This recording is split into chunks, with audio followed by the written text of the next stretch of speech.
All righty. Good evening, everybody. I saw some stuff in the chat. I'll answer those questions in a moment. The biggest reason I'm going live tonight is because I'm leaving tomorrow morning to come to the game. And with us being right at about the 24-hour mark before the most pivotal game of the season for both these teams, especially the Hurricanes, because they have to win tomorrow, I wanted to do a show that was a little bit longer and a little bit more in depth. And even then, I didn't get all the metrics put into the banners that I wanted to actually put them on display, because I know no one has said it to me, but sitting here just watching me read the stats and then trying to talk about them has got to be annoying. It's annoying me to do it. I would rather be able to actually, you know, make them work the way that they're supposed to and everything like that. So I wanted to provide visuals of some of the stuff that I have. I managed to get a lot of it inputted, not all of it, but there is some other stuff that we'll talk about along with that. We'll start off with, so here's the plan for tonight.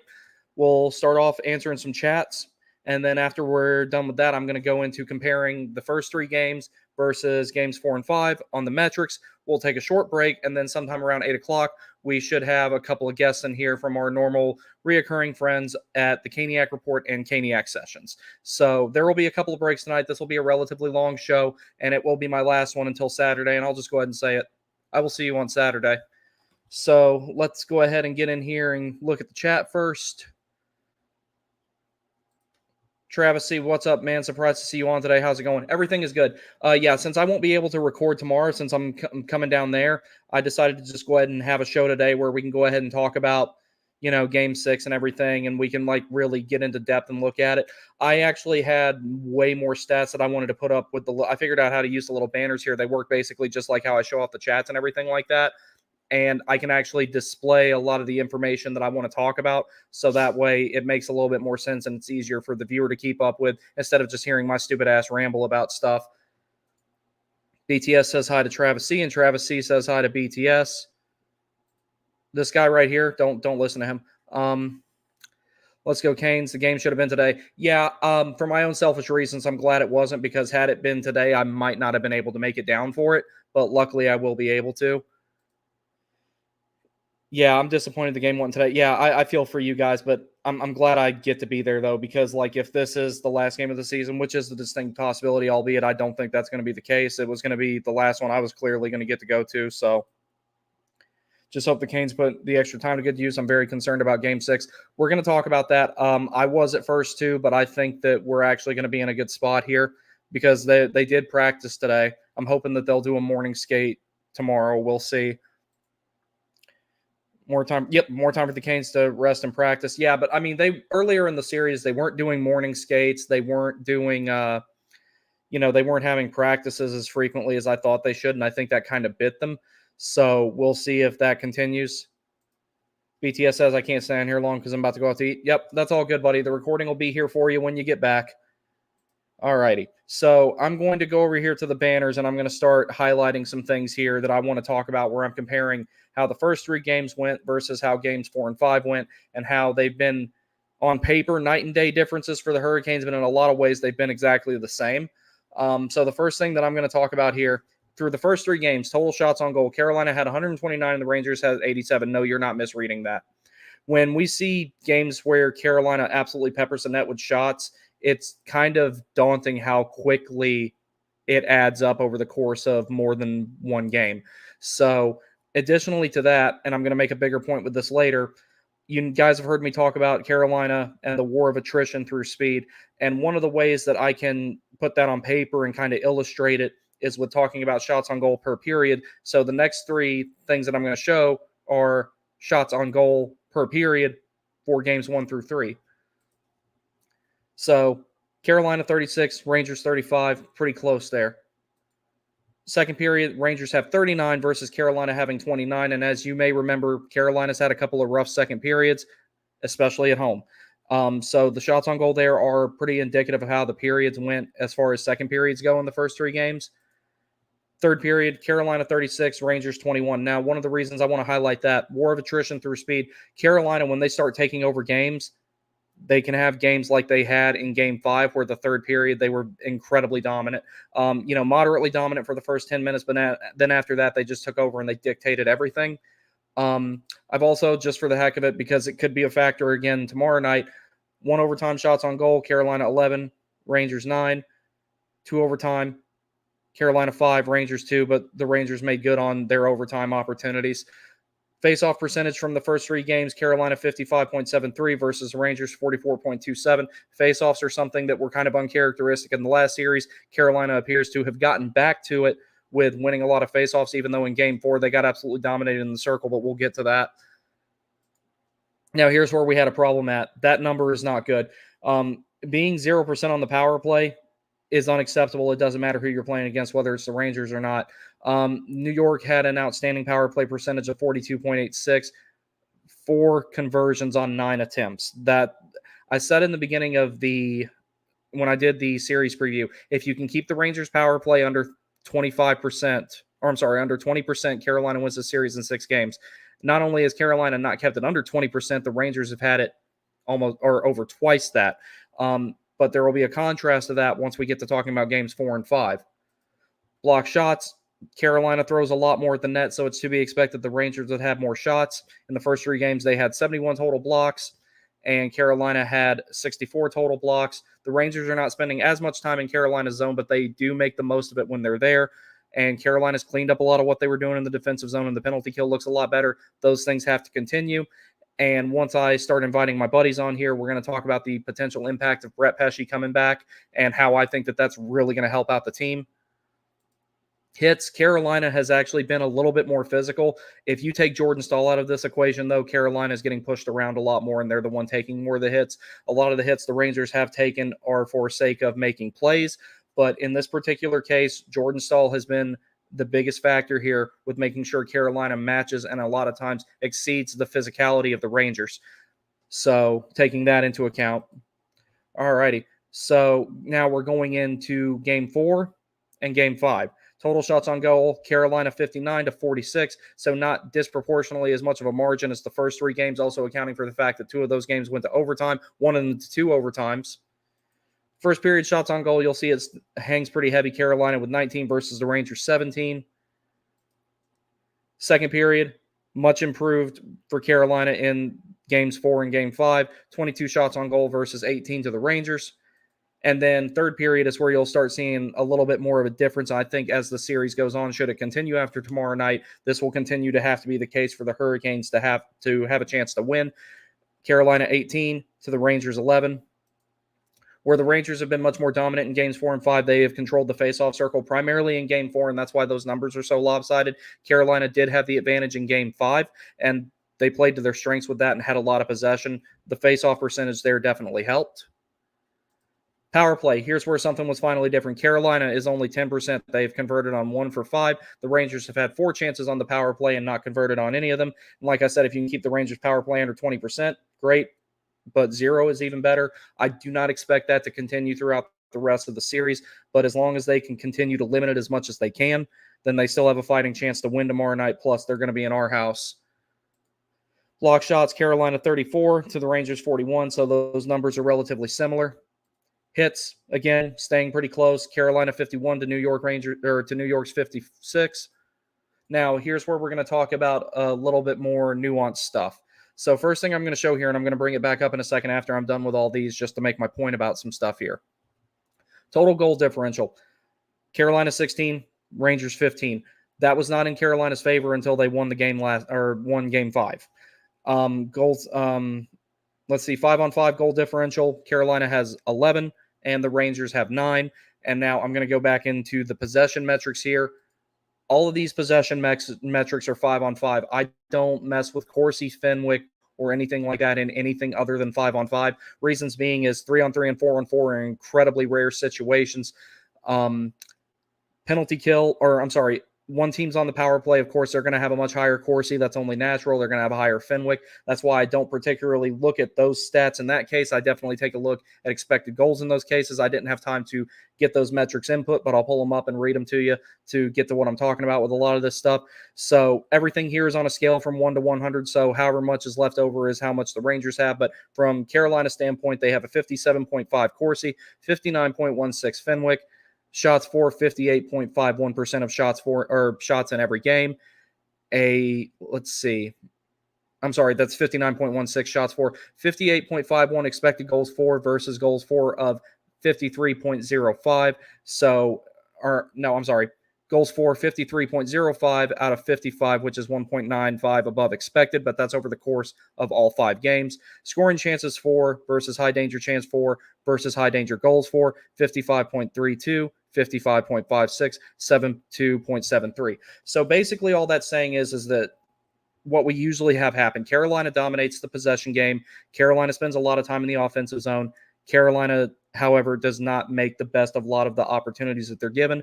Part of that is the approach that Carolina uses sometimes is not always the best. And not to mention Igor Shesterkin is one of the best goalies in the world, but he will very much be a topic here in a few minutes. What I think the Hurricanes have to do to beat him and the power play, which are the Rangers' 2 biggest weapons. So now going back to looking at the scoring summaries here and everything like that. Now, this is not every single scorer or every single player with a point that either of these teams have, but we're going to start with the Rangers. So Zibanejad, 2 goals, 4 assists for 6 points, 1 power play goal. He was the biggest reason that they won game 1. He was the mathematical difference. He was really excellent for them. Vincent Trocheck, 2 goals, 2 assists, 4 points, 1 on the power play. Alexis Lafreniere, 2 goals, 4 assists, 6 points. Artemi Panarin, 2 goals, 4 assists, 6 points. Chris Kreider, 2 goals, 2 assists for 4 points, one of them being shorthanded. Adam Fox has 2 assists, and one other. Jacob Trouba has a shorthanded goal, which was the only goal that the Rangers scored in Game 5. Now, that's everybody on the Rangers, with the exception of Fox and Trouba, who have more than 4 points. Now, this is just this series. This isn't the whole playoff. This is just this series for the Rangers, and the same thing applies to what I'm going to show for Carolina here. So Aho, 1 goal, 6 assists for 7 points. Gensel has 3 goals, 2 assists for 5 points. That's a good sign when it comes to Gensel. It's nice to see Gensel get assists, but Gensel was brought in here specifically to shoot the puck. His job is to put the puck in the net. We have plenty of guys who can pass it. You may be able to argue that we have too many guys who are really good at passing it between Tony DeAngelo, Martin Necas, Teuvo Teravainen, and Evgeny Kuznetsov. We needed someone to put the biscuit in the basket, and Gensel is starting to do that. I'm expecting him to have a really, really big game. Brady Shea has 1 goal, 3 assists for a total of 4 points, so our leading in the offense on the blue line.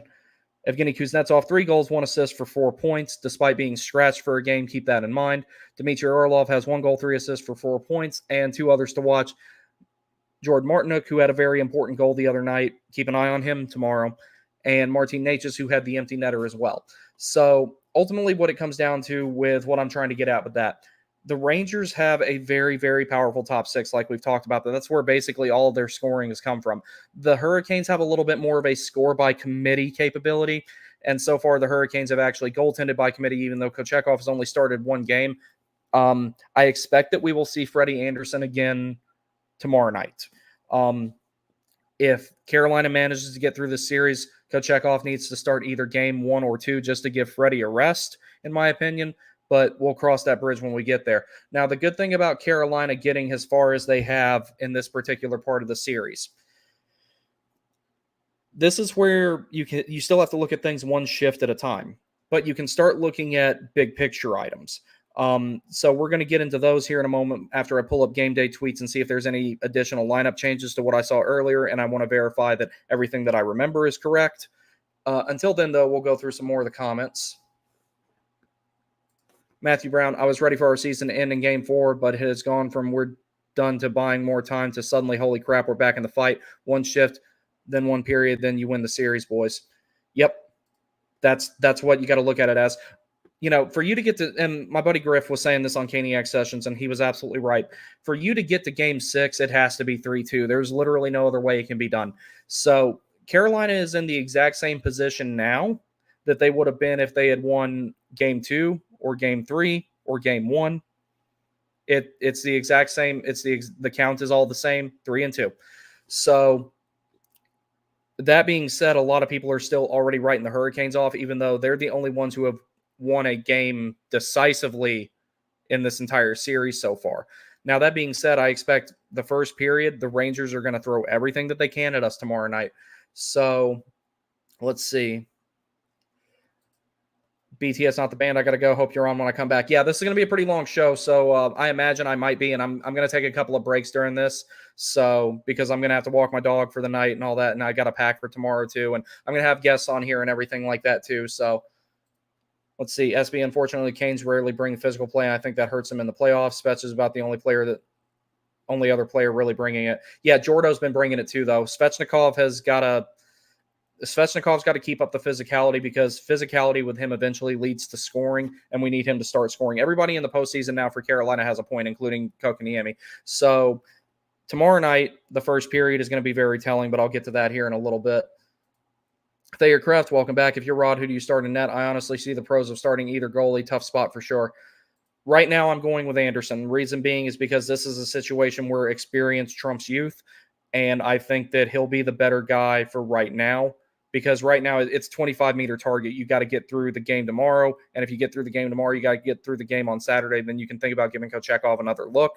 And the closer and closer you get to the ultimate prize, the more and more you have to really solidify yourselves and go with a goaltender. So this is one of those times where experimentation cannot really be done. I think Kochekov should have started game 2 instead. But I think right now, Freddie, even though he let in that one leaky one, that shorthanded goal from Trouba the other night, other than that, he looked fine. I would say this is a situation where you leave him in net for now. Keep him on a short leash, though. If he gets in 2 quick ones or something like that, pull him and throw Kochekov in there. That's about the best thing that you can do. CM071, watched a few of your vids, first time catching live. Looking forward to your thoughts, especially on Natchez. Don't think he's got a proper line to utilize him to the fullest. Absolutely, he does not. Martin Natchez is a very dynamic player. He's an excellent skater. He's one of the best skaters I've ever seen. He's very fast. His edge work is, he seamlessly goes in and out of his stride. So I think that he would be better off if he was with, Kuznetsov, Svechnikov, Jarvis, somebody like that.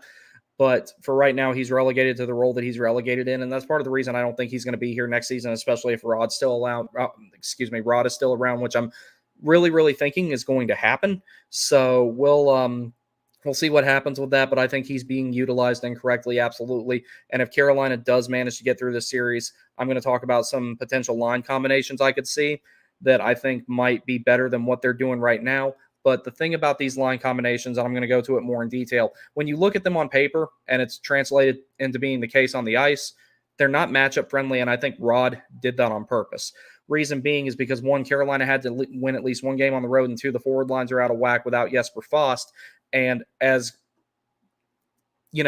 far down on the depth chart as Jesper Fast is, he's a very important player. You can't just plug Brendan Lemieux or plug Jesperi Kotkaniemi in there and get the same effect that you get with the dynamic two-way play, the Swiss Army knife, move him up and down the lineup type of guy that you have with Jesper Fast. So that's the downside of a guy like that being out. It can affect you a lot more than what you think. Whereas it's like you could maybe switch the lines up where you put Jordan Staal and Jordan Martinook back together and throw Jesperi Kotkaniemi on the wing, since he's been playing on the wing anyway, and put him there. Or you could maybe put Lemieux in, which is what I would have done. But the lines have been really effective the last 2 games, so no reason to change them now when you're playing against the same opponent. SB, I see a lot of people doing the opposite, assuming we get to Game 7 and even winning. That's what really scares me. I said from the get-go that I thought that Carolina would win in 7 games. I didn't see any way that this series ended in anything other than 7 games. Either way, it swung, but I'm not going to bet against my own team, especially when this roster is this good. That being said, I did not expect it to be 3 wins by one team and 2 by the other on the way there. Now, being fair, if we were in the opposite position, if Carolina had won the first 3 games and the Rangers had won the last 2, I would be nervous right now. That's something that Carolina has to capitalize on, and that's something I'm going to get to a little bit later in the show and everything like that. So that brings me to, let me pull up game day tweets here and see if we've got any new information on anything. As far as I know, there's nothing new, but we'll double check. Okay. This site takes a second to load, but I love it, though. It's so convenient. Alrighty. So Brendan Moore says Pesci's status is unchanged right now, which would mean he isn't expected yet. Back more than likely still. It's still not loaded all the way entirely. Okay, I don't know why this doesn't want to load. Let me refresh both of these and give them a chance to load and everything. But yeah, so Brett Pesci, the biggest reason I want him back. So anybody who's ever watched this channel knows that I'm a very, very big Tony D'Angelo fan. That being said, if you can get Pesci back in the lineup, Tony needs to sit. Reason being is because special teams is a big difference right now. And even if Tony's out of the lineup, you still have Burns and Shea and ultimately Orlov that can be on the power play if needed. Pesci being back in the lineup will boost the penalty kill, and wherever we can get a net positive on special teams, we need to have it. If you have Brett Pesci out there to kill penalties, if you have Brett Pesci out there to deny zone entries and play good zone defense 5-on-5, you have a better chance of beating the Rangers because you put something up against their biggest strength, which is their power play, and then being able to establish in the zone and generate offense in pretty quick order. If you have Brett Pesci out there, you mitigate both those things. So the upside of Tony being around is in the event that you really need to put him on the power play, which I'm advocating because I don't think Burns has been that great lately. I would say if Brent Burns needs to have his minutes primarily focused on 5-on-5 play and the penalty kill, because I'm taking Burns over Tony any day to kill a penalty. Because Burns, one, he's not nearly as bad defensively as a lot of people say that he is, and two, where he lacks in gap control, he makes up for with size and how strong he is. So that's where he needs to be eating his minutes at. Additionally, if you get Pesci back in the lineup, I would say even take Burns off the penalty kill, put Pesci with Slavin, then you have Orlov and Chatfield, and you can rotate Shea in there as needed. Basically, you have 5 defensemen who can kill penalties, and Burns doesn't have to eat those minutes on the power play, or Burns can save his minutes on the power play if Pesci's back in the lineup, and vice versa. If Tony's in the lineup, Tony can quarterback power play too, and then Brent Burns can relegate most of his minutes to 5-on-5 and the penalty kill, where he would be more useful than Tony in those situations. So personally, that's just how I would go about it. Pesci is skating.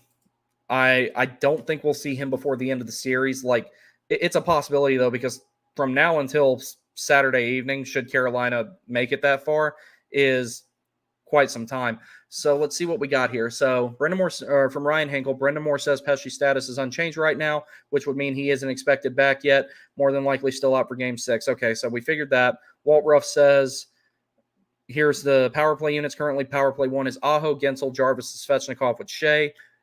Power play 2, Kuznetsov, Natchez, Nason, Teravainen with Burns. So one of the things that was pointed out on one of the broadcasts, they're kind of front-loading the power play lines, but they're setting up, like, for example, if you go back to looking at this first unit, Aho shoots left-handed, Gensel shoots left-handed, Jarvis shoots right-handed, Svechnikov shoots left-handed, and Shea shoots left-handed. So that's 4 left-handed shots. So you can set up a lot of power play opportunities. They're typically coming from a lot of one-timer opportunities. They're typically coming from the same spots on the ice, but it doesn't matter where they're coming from. If they do a good enough job screening Igor Shesterkin, no goalie is immune to blindness. And then the next thing, power play 2, Kuznetsov, Natchez, Nason, Teravainen with Burns. So there you have a more of an abundance of right-handed shots. Natchez, Nason, and Burns are all right-handed shots. Kuznetsov and Teravainen are left-handed shots. So both of those are going for what looks like to be more of a shot saturation type of power play, which I think is a good idea, because the more at one point in time, they weren't putting really any high-danger chances on the net at all. Whereas if they do that now and they have a good enough net front presence and they can generate enough rebounds, they can put some rubber past Shesterkin. So the other thing to get to in regards to Igor Shesterkin is, like I was talking about, you still have to look at this one shift at a time, but you can start looking at certain big picture items here. The best thing the Hurricanes could do for themselves looking at this series from here until the theoretical end of it in Game 7, if you put Laviolette in a position where he has to consider whether Igor Shesterkin or Jonathan Quick starts Game 7, the chances of Carolina winning this series skyrockets. If Carolina goes out there and hangs 3 or 4 quick ones on Shesterkin and forces Laviolette to pull him in Game 6, then at that point, you've kind of already laid the framework to be able to win Game 7, because he is an amazing goaltender. And I'm not saying that the Rangers' defense is bad, but Shesterkin makes it look a lot better than it is. Speaking of the Rangers' defense, one other thing that we'll talk about here. They've changed up their lines a little bit. So the practice lineup they had today, Blake Wheeler's back in, playing on wing. He is to the left of Mika Zibanejad with Jack Roslovic on the right wing. Their second line remains unchanged. Artemi Panarin, Vincent Trocheck, Alexis Lafreniere. Third line, Will Cooley, Alex Winberg, Capo Caco. Fourth line, Jimmy Vesey, Barclay Goodrow, and Johnny Brodzinski. So no Rimpe, no Heedle. Wheeler is actually a placeholder for Kreider, so it doesn't look like Wheeler's going to play. Kreider had a maintenance day, but is still expected to play. Now, here's where things are a little bit different. The defense. Lindgren and Fox make up the first pair. Keandre Miller and Jacob Trouba make up the second pair. And I remember a lot of my Rangers mutuals on X and fans that I have that are Rangers fans did not like the pair between Keandre Miller and Jacob Trouba. They were outright just terrified of that pair. So we'll see if Carolina can maybe exploit that pair. They're both very big guys. They both like to hit. They're both very physical. They both have high velocity shots, but it's not impossible to walk around them either. So if someone like Nate just gets possession, he could potentially, pick that pair apart. A guy who's really fast like Martinick, who likes to get in there on the forecheck and, strip pucks of them, there's a potential that you could exploit that pair. And Gustafson and Schneider for the third pair. So that's the first real significant change that I think I've noticed that the Rangers have made. So we'll see what happens there. Let's see. All right, so it doesn't look like there's any other major news to report in regard to that. So that's my biggest thoughts in regards to getting Brett Pesce back in the lineup and how he could be impactful in the event that you get him before the series. Another way that you can distribute Burns, D'Angelo, etc., even with Pesce out in the lineup, if Pesce does come back, how to get him some more consequential penalty kill minutes and everything like that. There's a multitude of different ways that you could go about those things, but the Hurricanes have got to start winning the special teams battle even more if they're going to win tomorrow night. If they want to win the series, the best thing they can do is get to Igor Shesterkin early and rattle his confidence, because if you rattle his confidence, you rattle the confidence of everybody in front of him. Same thing goes for any hockey team, Hurricanes included. But if you can rattle a goaltender's confidence, especially when they're in a pressure cooker situation, and so are we, then potentially you're looking at laying the framework and planting a seed of doubt, and then that will follow them back to Madison Square Garden. So the best thing that we can do as fans is go there tomorrow night, which I'll be there. Let's be loud. Let's be supportive. And, there's been times I've been watching it on TV and the crowd's so loud that the broadcasting crew is like screaming over it. So let's see what we can do there in that regard and everything. So I'm going to take a break here. Be back in about 5 minutes. I'm going to text my buddies and see who is going to come in, and we'll do some talking and everything like that. Feel free to add some more stuff in the chat, and we'll go from there. I'll see you guys in a couple of minutes.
All right, there we go.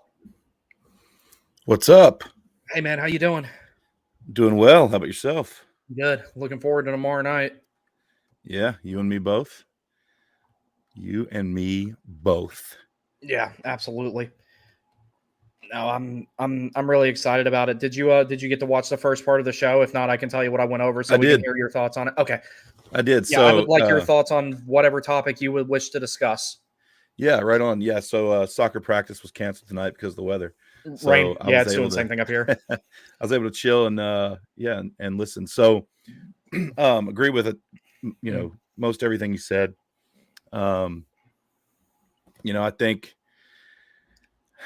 think that one of the things that kind of I tried to hit home on our session 43, I guess it was that we put out this morning, and that you alluded to, was the fact that um, we're not looking at this as a reverse sweep anymore.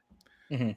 Yeah, we were down 3-0 to start, but what you did by getting those two back is you kind of reset the series. There's no there's no game 6 that is not 3-2. Mhm. Every series is 3-2, and if you look back 2 years ago, when the Rangers beat us in a game 7 at PNC Arena, Mhm. we were sitting in the same, or excuse me, they were sitting in the same spot, down 3-2, and then went on to win the next two to take the series.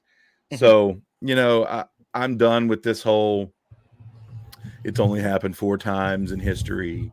It hasn't happened since 2014, blah, blah, blah. I'm done with it because it They act doesn't. like 2014 was that long ago. Yeah, I mean, it was 10 years ago. Yeah, exactly. And one of the guys on that team is a big, staple in our organization. Oh, Mr. Justin Williams. Yeah, Mr. Game 7, right? Yeah, he hates So that name, but he's gonna have to live with it because I that don't is who care. he is. I don't care what he hates, but I just think that people, you can write whatever narrative you want, and that's true with anything. Mhm. But I believe that, I believe we're in a, even though we're down one game, I feel like we have the advantage Mhm. because the fact that New York started 3-0 Mhm. every game from since then, the pressure's on them. Mhm. And it will continue to be until this series is over. Whether they win or we force a game 7 and we win, the pressure's Mhm. on them tomorrow night in Raleigh. And if we go to game 7, the pressure will be on them in Madison Square Garden, right? Mhm. Because if they lose that, then oh no, that the first time it's happened since this is the 5th time so the pressure's on them no matter what. Mhm. And um that's a good place to be if you're Carolina, Mhm. right? You can just go out and play loose. Mhm. So you don't want to start down, you don't want to start a series spotting them 3 games, but Mhm. um I like the way that they've responded. I like, you can just tell they're loose. They're having a good time. They're trying to accomplish something together. Mhm. And that's, one of the things that we always talk about this group and their culture. And I think they thrive in situations like this. And Mhm. I know I sound like a homer. I know I sound like I'm, but I honestly believe that. Mhm. So, all the stats aside, all the, the narratives and, the opponent and whatever, if we just focus on this group and this dressing room, um, I feel like they just thrive in these situations, Mhm. and we'll see what comes of it. So that's actually that's an interesting point because so when I was doing the stuff in the beginning of the show, I wanted to put some more detailed metrics in there and everything. I didn't get the chance to do it, but I'm going to read some of these off here. Let me find it here. So here's an example of where I'm talking about the war of attrition setting in. And with the last series, the longer it went, it would have been bad for us. With this one, it's more of like the longer it goes on, the more it favors Carolina. So looking at the full series report here on Natural Stat Trick, when I divide it up by period, actually, the last game will be a good example of it. Let me find it here. So because they do it when they divide it up by period here, the possession metrics and everything, it's very telling. So in game 5, Carolina had positive Corsi in all 3 periods. In the second period, it was 69.7, which is where I really think they wore the Rangers down, and they took it to them in the third period. Fenwick, they dominated that like a lot, 60-40 basically. Scoring chance for Carolina had 66.67 in the third period versus 33.33, and we saw how dominant that they were in that particular third period. If they play the rest of the series like they did the third period in Game 5, they'll be fine. It's not going to be easy. I would be very surprised, or I wouldn't be surprised if one or both of these games went to overtime. Yeah. But I don't understand where Subban and all these guys are getting the idea that that's all we've got. They said that's all we've got 2 games ago. Yeah, I don't really listen to that. You know, I'll go off on a little sidebar here, but I was talking to somebody. Ahead. I was talking waiting on AB to join. Okay. I was talking to somebody earlier today about this and how the NHL and the media surrounding the NHL is different than any other professional sport. If you look at the NFL, the MLB, the NBA, maybe not so much the NBA, but you know, if you look at other professional sports in America, and then you kind of set that off to the side, and then you take the NHL over here on this side, the media bias surrounding certain teams is, or I won't even say that. I won't even say it, put it that way. The bias around your team, right? Whoever the media member is, if they have a favorite team, their bias just bleeds out. And you know, and I won't even say, like, even Kevin Weeks, you can tell Kevin Weeks likes the Canes. You know, you just can. I mean, I'm not saying it's just, you know, it's just Toronto or the Rangers or, you know, these big market teams, you know, but there's so much biased media reporting in the NHL compared to any other professional sports organization in this country. And it's crazy. And the reason that is, it's because it's been allowed to happen, you know, over and over and over. And then the fact that, you know, ESPN kind of stayed away from hockey for a long time, and they're just now trying to get their foot back in over the last few seasons, right? So I think that might have something to do with it. But these networks need to put their foot down because, you know, whether it be the Rangers or the Leafs or or Montreal or whoever it is, it's just aggravating. You know, just report the news. Report what's going on in the series. You don't need to pump the tires of certain. That just makes me angry. And I know, you know, Rangers fans are going to have a different take. Leafs fans have a different take. Everybody has their own different takes. But I've just noticed that no matter who you're a fan of, everybody has a problem with the national media in the NHL in some aspect. Yeah, I agree with that because, like, you know, I'm a big baseball fan too. I never noticed this much blatant bias in any direction anywhere other than hockey. And, you know, that also goes to, like, the culture of the game itself because, like, you know, like, I've lived and been stationed in numerous different places in this country, and I've skated in pretty much all of them. Everyone was just over there, like, surprised that I play. And I'm like, I don't see why that's such a surprise. I played at the rink on Fort Bragg when I was a kid. That's the only place I played until I left home. And they're just taken aback by it. And, you know, a lot of the responses I got, oh, what, there's ice down there? I can't believe that. I didn't know rednecks liked hockey. You know, the typical bullshit. A lot of times it was just people joking and everything about it. But every once in a while I encountered someone who was just absolutely serious about you Hicks shouldn't have anything to do with the game. You shouldn't be allowed to do this, that, and the other. And part of that goes back to this old term that needs to be retired when it comes to hockey. And I have never heard it applied in anything else. Non-traditional market. That term needs to be retired because the reason the term non-traditional market existed is because once upon a time, you couldn't have an ice rink just anywhere. Before the technology came along to where you could have indoor refrigerated rinks with good enough compressors, good enough dehumidifiers, Zambonis, and all the other things that you need to maintain an ice rink, there were certain places hockey wouldn't work because ice wouldn't work. That was the only reason. That's why roller hockey was so prevalent when I was growing up. That's what me and most of my friends played. So it's like they're still using this old term for the sake of gatekeeping, and they think that people can't adapt to and love the sport just because they're not from somewhere that's cold. And that makes zero sense to me. So I wish that old term would get retired, but I think that that's part of where that media bias comes from, because if I talk to anybody from anywhere else that I ever lived, and I said, "Oh, I like baseball." They're like, "Oh, okay, that makes sense." I like football. Okay, that makes sense. I like stock car racing. Okay, that makes sense. I like hockey. What the fuck do you mean you like hockey? Like I've always gotten weird responses about it. It doesn't make Yeah. any sense. And that was the funny thing to me that people said to me about, racing and everything. I'm like, have you ever seen all the short tracks they have in New England? That is a big deal up there. Right.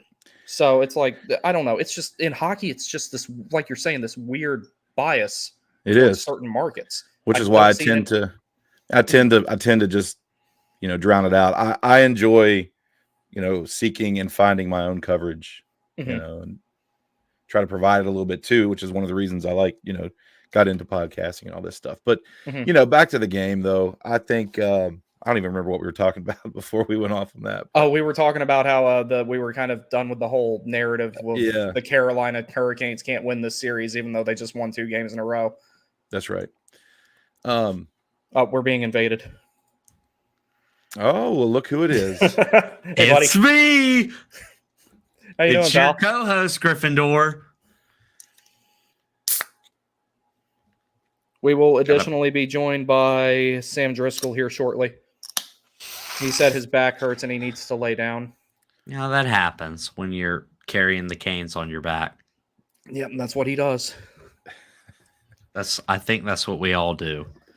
Yeah, well, that's what we were just talking about, how part of the reason we all have our own things now is because the national media doesn't give us like any sort of like just coverage at all. That's So right. what are your thoughts on that, AB? You like to talk about things like this. Well, it's because we're from the South. Mhm. And I talked about this on another podcast that I've been on, the Pence Collective, Mhm. that it's past the Mason-Dixon line, that where you can say like y'all and like in the South, everything like that.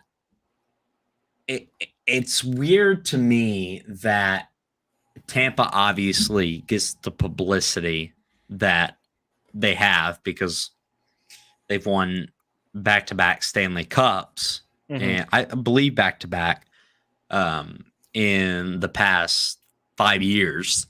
Mhm. Florida has always been a dominant team, especially recently. Mhm. But nobody talks about Carolina. They always think, oh, okay, little brother. But Mhm. especially Islanders fans, where they're already in Cancun. Mhm. Uh, it kind of feels like the media is like super against South team winning Mhm. a Stanley Cup or being covered. I don't know why.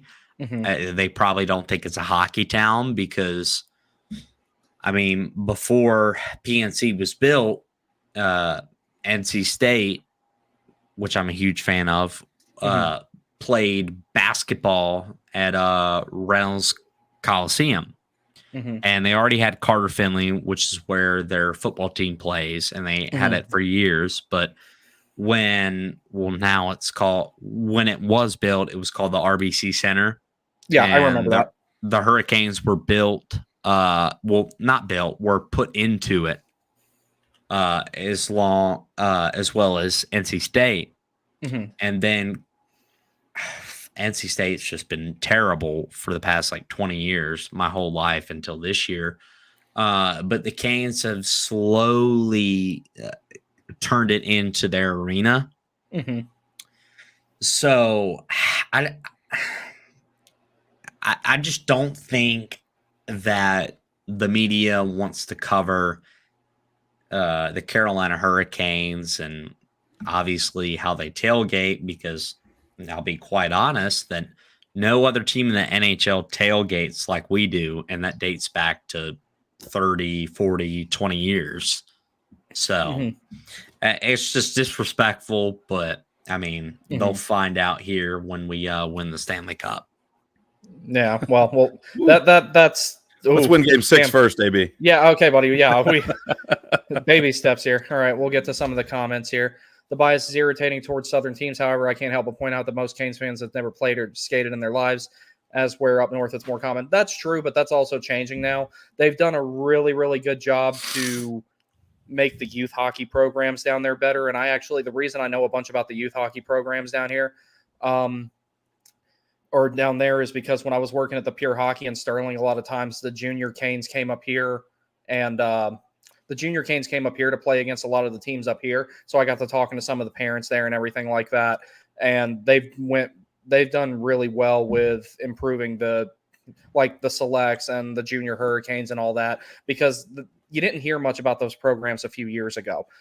And I think that that's a ripple effect from when we got competent ownership with the team now, and it's having a good trickle down effect.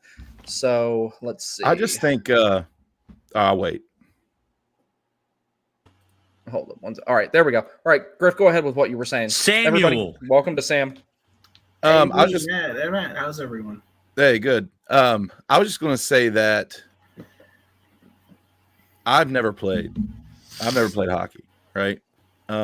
Just going back to that first comment, I've never played hockey. I didn't grow up with hockey, right? I grew up in West Virginia. There's no it's a beautiful place. It is a beautiful place, but not too outside of football and it's basketball. That's about it. Mm-hmm. We don't have pro teams or a song. Yeah, that's a story for another time. But anyway, let me finish my point here. I didn't find hockey until touring the country with the Army, right? So living in different places. Up in Washington State, I lived for a while, and that was obviously way before the Kraken, but Vancouver was up there. Then you had the Portland, what are they, Winterhawks? And then so hockey was up there, and that's really where I discovered hockey. Mm-hmm. And then when I found myself in North Carolina, Canes were here, and that's how I found it.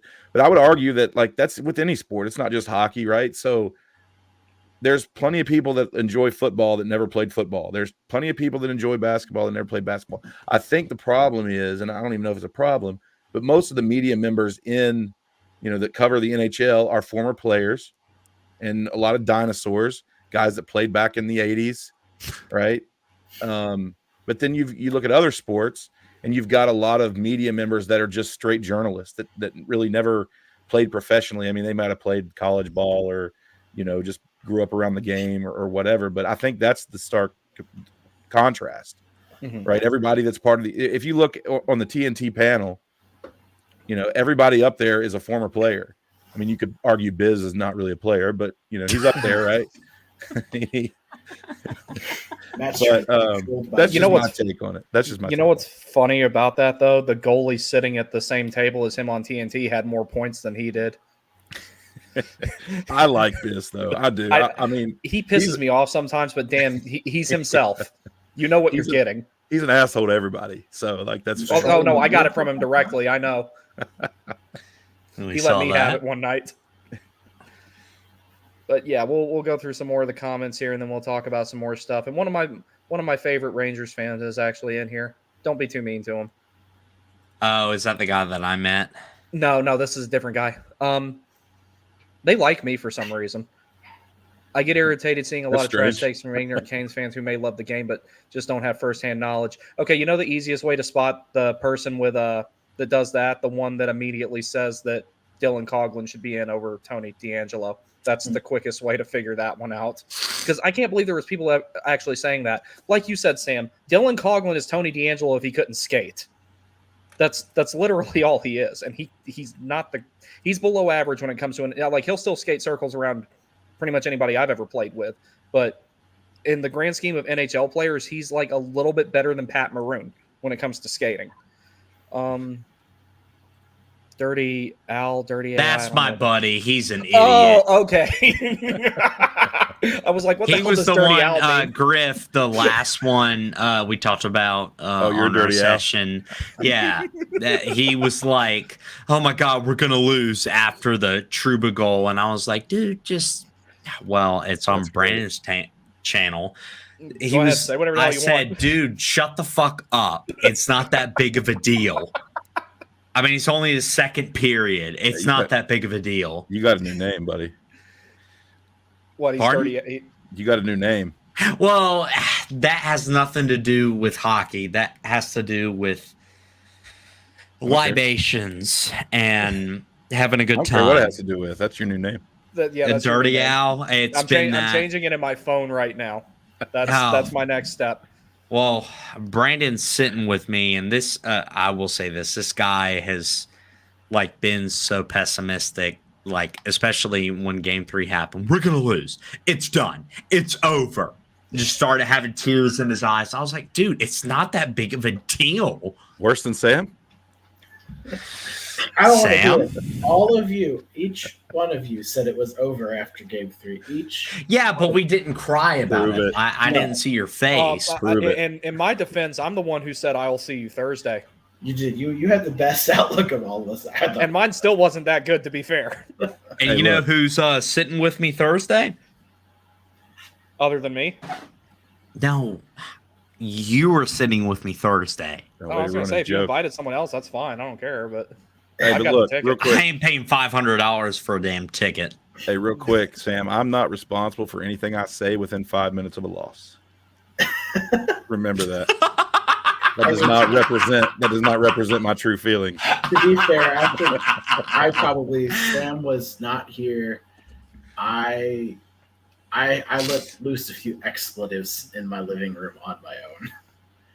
But I also let loose a lot of expletives after we won the game and a Rangers fan decided to hop in your face, Griff, first, and then he was in my face at the end too. He threw his towel at me. He did, so he was throwing it at you. That's funny. I took it and I gave it to my daughter. I mentioned a guy in our last session that was a Rangers fan. He was stationed in Fort Bragg. His son bought like a doggy toy in the shape of a bread. And there were people behind us, like, you know, bringing brooms out, and they like all dropped their shit. So I thought it was hilarious. yeah. I mean, Matt, you were close to me when the Rangers fans down at the corner by the glass were chanting "sweep, sweep, sweep." I don't know if you could tell that my blood pressure was starting to climb. Was that during Yeah. warm-ups? Yeah. Yeah. Oh, okay. Well, that's obvious. They go to the Well- third level. Maybe we bring it back to talking about this game here. Yeah. That's true. Yeah, we'll do that. But yeah, so some of the things that I covered in the previous part. So I talked about how different things have been for the Hurricanes versus from games 1 to 3 versus games 4 and 5 while they're starting to get ooh, actually, hold that thought. I just saw that too. This is why I like I this guy. saw I'm going it. to bring this up. This is why I like this guy. That was rigged. That was timed. Joke. Can I Brendan Moore contract extension after we win tomorrow night. It'll be announced before midnight. can I talk my shit real quick? Yeah, go ahead, buddy. Trouba is a fucking asshole. Nobody likes Trouba. He's 30 hits. The only thing he's good for is a little chicken wing to the head. I mean, nothing about him is good. Saying that he's a leader, yeah, he's the captain of the New York Rangers. Yes, they're like one of the greater teams, but since 1994, they've been a shit franchise. Oh, So the Hurricanes have been around since 1997, and we have a more recent cup. While these guys are just like, oh, we have Panarin, Zibanejad, Alexius Lafreniere, Capo Caco, Jacob Trouba, Adam Fox. You know, they lost to the New Jersey Devils in 7 games, and we sweep their ass in 5. Not sweep. We beat them in 5 games. So if you want to talk about what was Trouba like getting the award for everything, it's pretty bullshit because, like, it's just all about a team, especially with the Selke. Barkov's going to win the Selke, but if you look at everything when you watch the game, it's totally different. So that's all I have to say. I mean, I'm kind of biased when it comes to that too. I think Wow. that Jordo should win the Selke, but you good? You all right? You okay, AB? I'm done. I'm pouring a nice little libation, Coors Light. Please sponsor. that's how I Caniac feel about Sessions. Tony D'Angelo. So I can get with that. Tony doesn't lead with the elbow, though. No, I'm just I saying. think- Not that. The he's our asshole thing though. It's like that's how I feel about Tony. That's how I felt about Bunting and Trocheck too.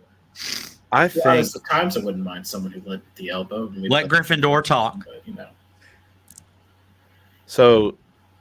If we really want to address the leadership award here, I think that it's very convenient that Mark Messier gets to like create this award and then pick who he wants to give it to, and then he just chooses Truba, who I don't know. Like, what's funny is like the same day they announced that award, like the Rangers fan base is freaking out over a comment he made post game after Game 5 about how, or maybe that was Panarin. About how they wanted it more. No, that was Trocheck, but they. Okay. I think Truba said, "Well, what did you not? I mean, we're expecting to lose, or did you think we were?" I don't remember exactly how he said it, but something like, "You can't expect us to win every game," which is a perfectly normal statement, right? Because you really can't expect a team to win every game in the playoffs.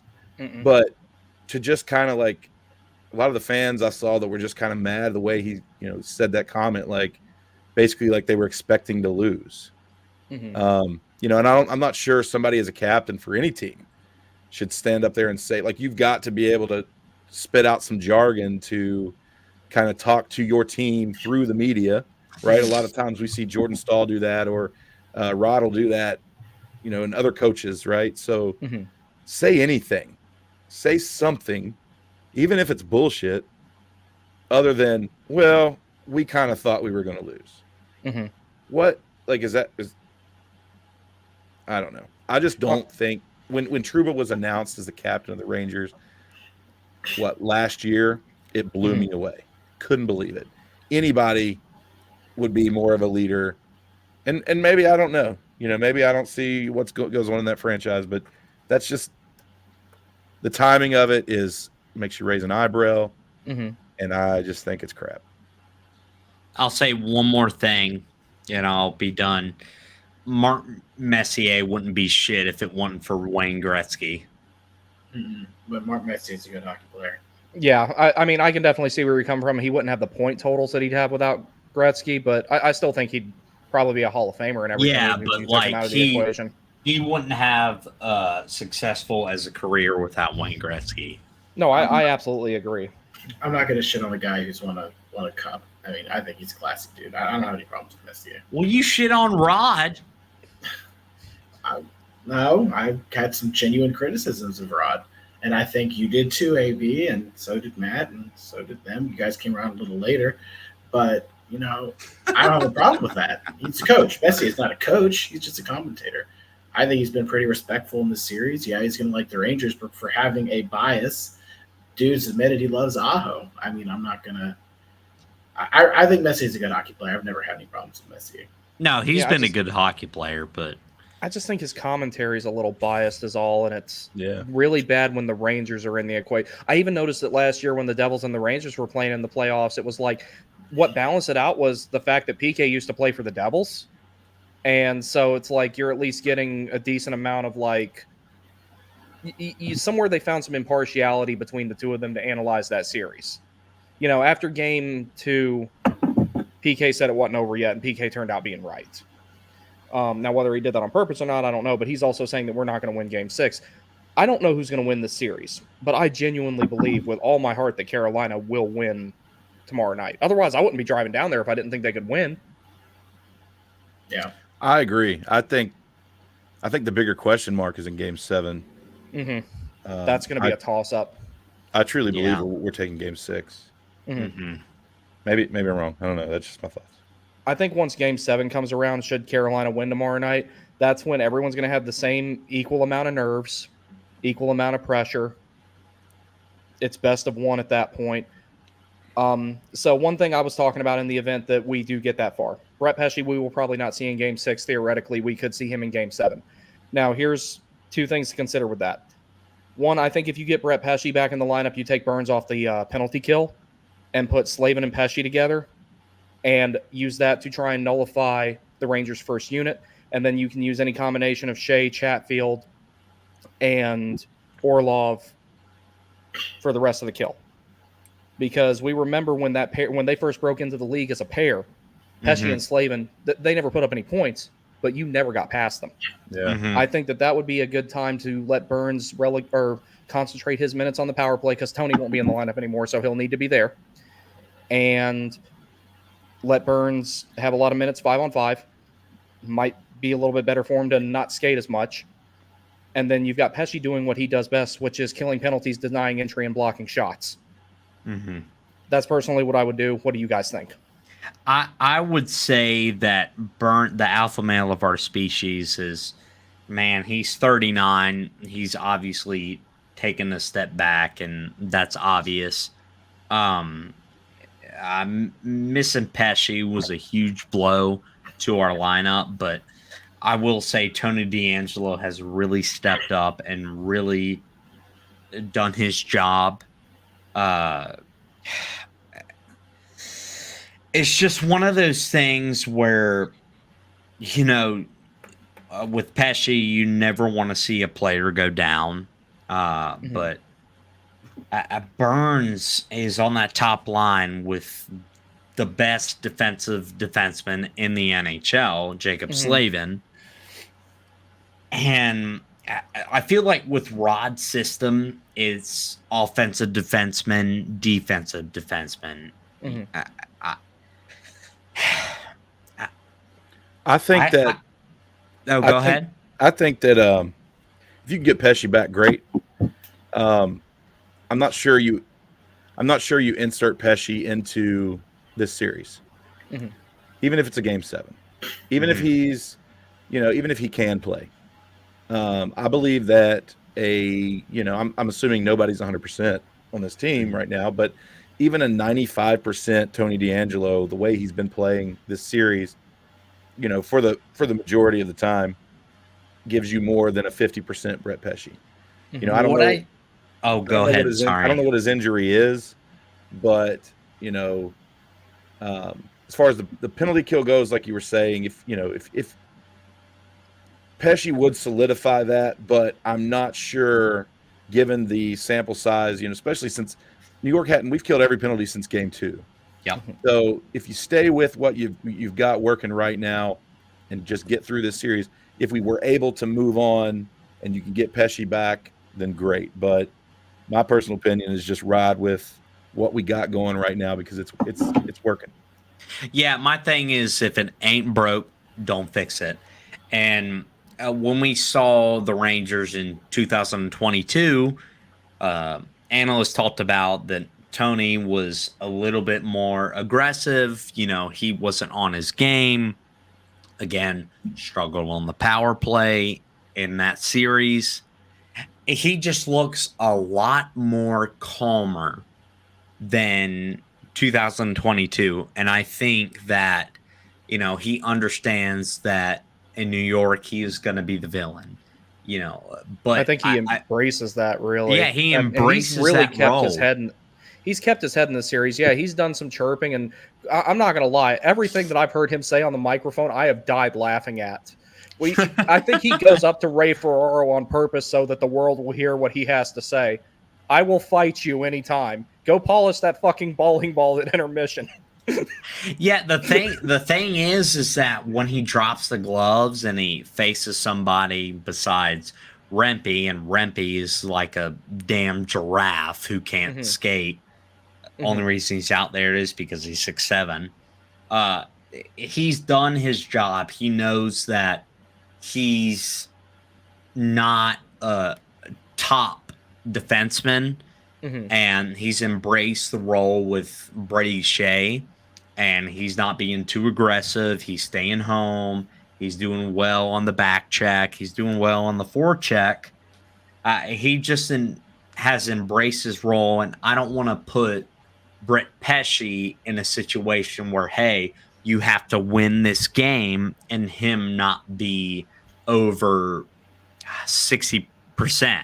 Because every time we've seen teams that have been eliminated, they come out with lists like torn ACLs, like broken fibulas, like all that stuff. And without Pesci, I mean, we've been fine.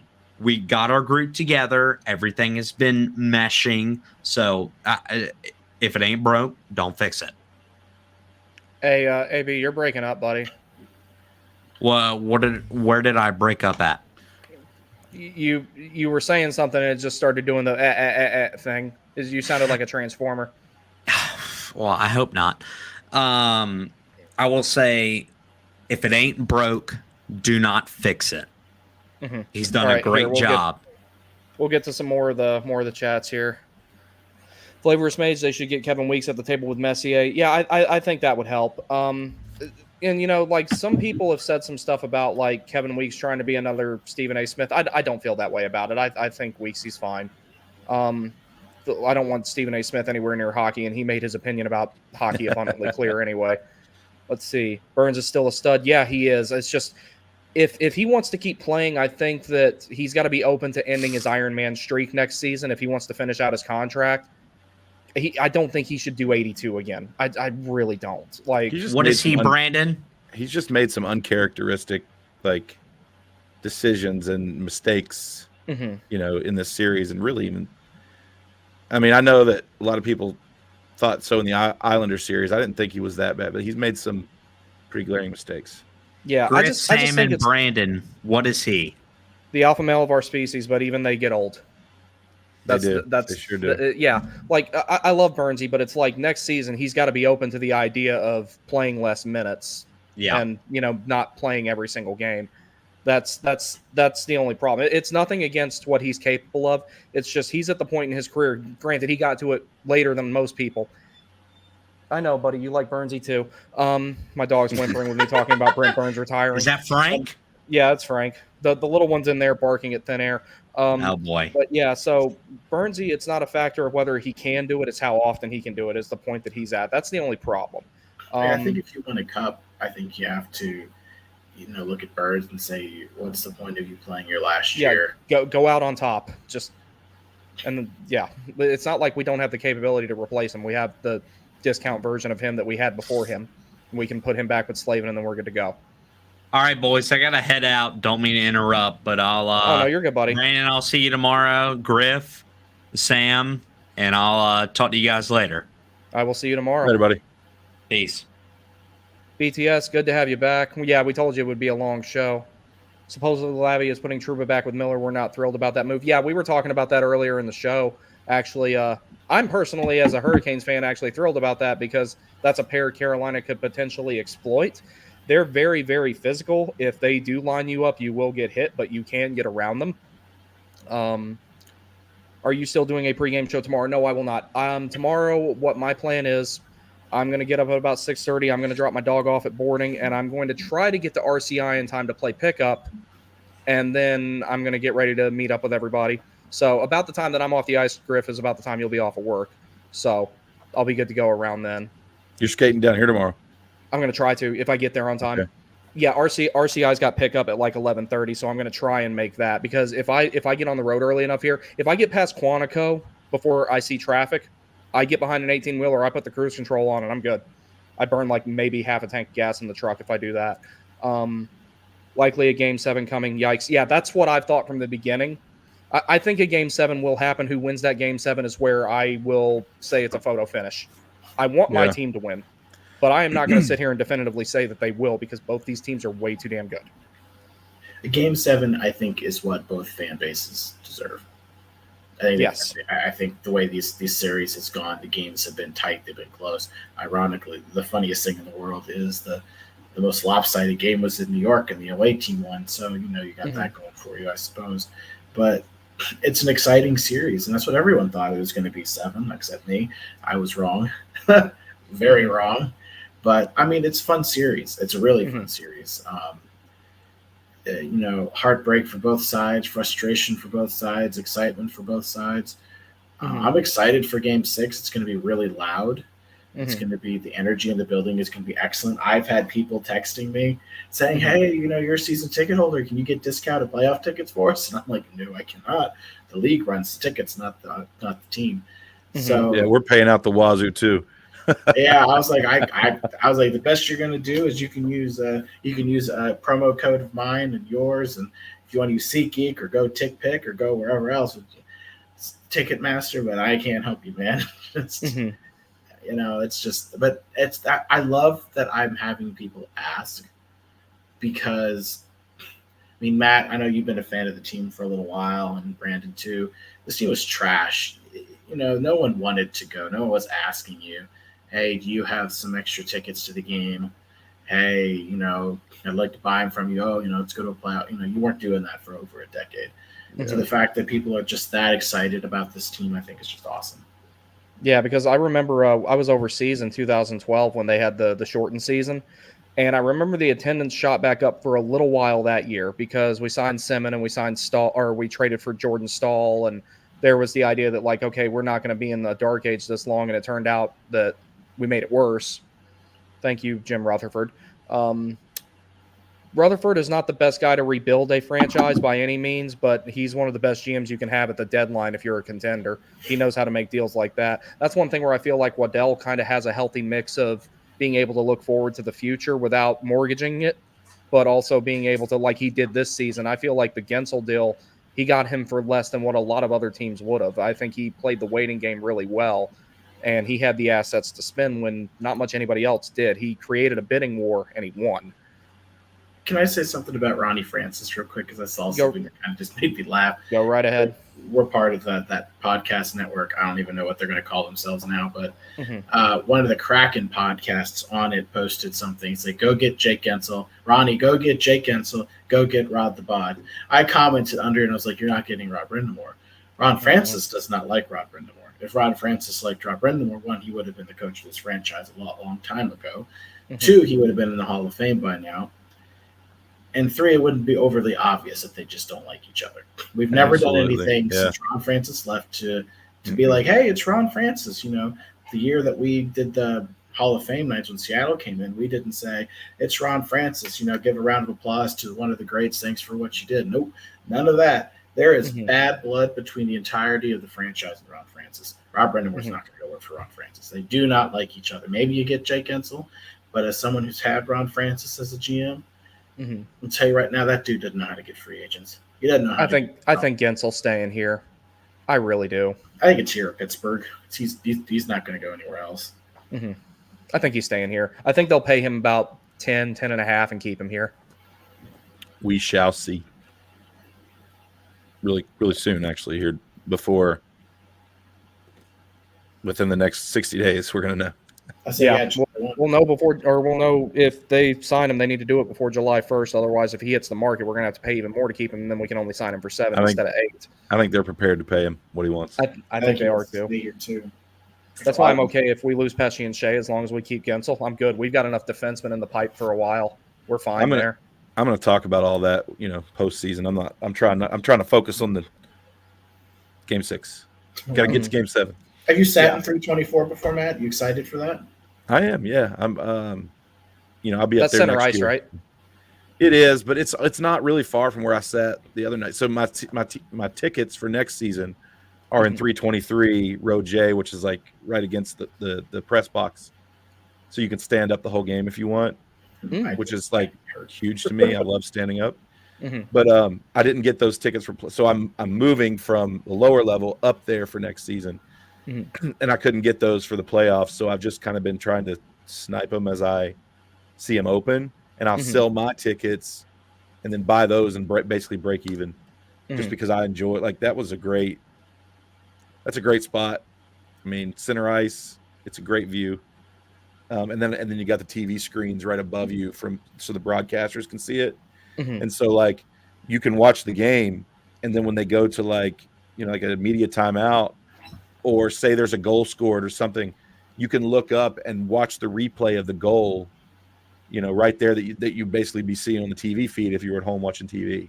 So I think that's awesome. You get like, if there's like a challenge or something, you get all the different angles that the arena's That's not pretty getting. cool.